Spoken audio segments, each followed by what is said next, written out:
talaga sa kanya. It's really, well, kind of ironic to sound like, but hindi about the awards, but more about the celebration. Always happy to see friends, sa pila pa lang, kwentuhan na, yung mga ganong tipo. Yung awards parang bonus na lang din sa kung sino yung mga mananalo tonight. Congratulations sa lahat. But it's a celebration of OPM. Thank you so much. And you're making how many categories? Hindi pa alam.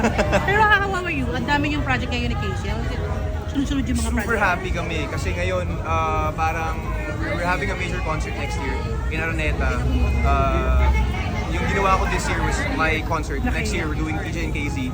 And super happy ko kasi na-sell out na namin yung 3 days namin. So February 6, 7, and 8, Araneta Coliseum, TJ and KZ. Anong dapat abangan ng tao?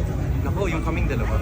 Kasi iba-iba kami ng tunog eh. Pero with this concert, itry namin pagsamahin yung dalawang mundo namin na sobrang magkaiba. Nung nakausap kita before, parang you're very happy with your relationship. Pero, paano yung relasyon? Kamusta kayong dalawa ni Casey? Happy, super. Kasi sa tour ko ngayong taon na to, malaking bagay na magkasama kami. So, hindi kami LDR. Yeah. Ang dami naming na-experience together. So, best. Sobrang super happy ng Yung mga discover ka pa ba sa kanya ngayon?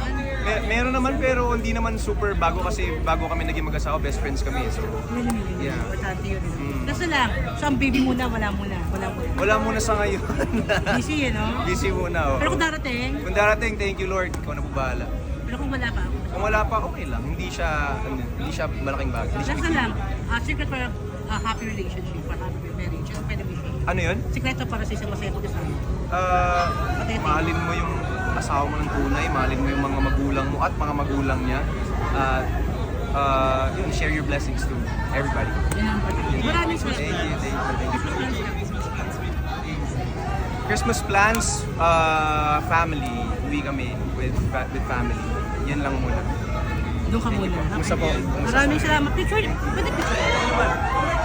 Okay, 1, 2, 3. Salamat.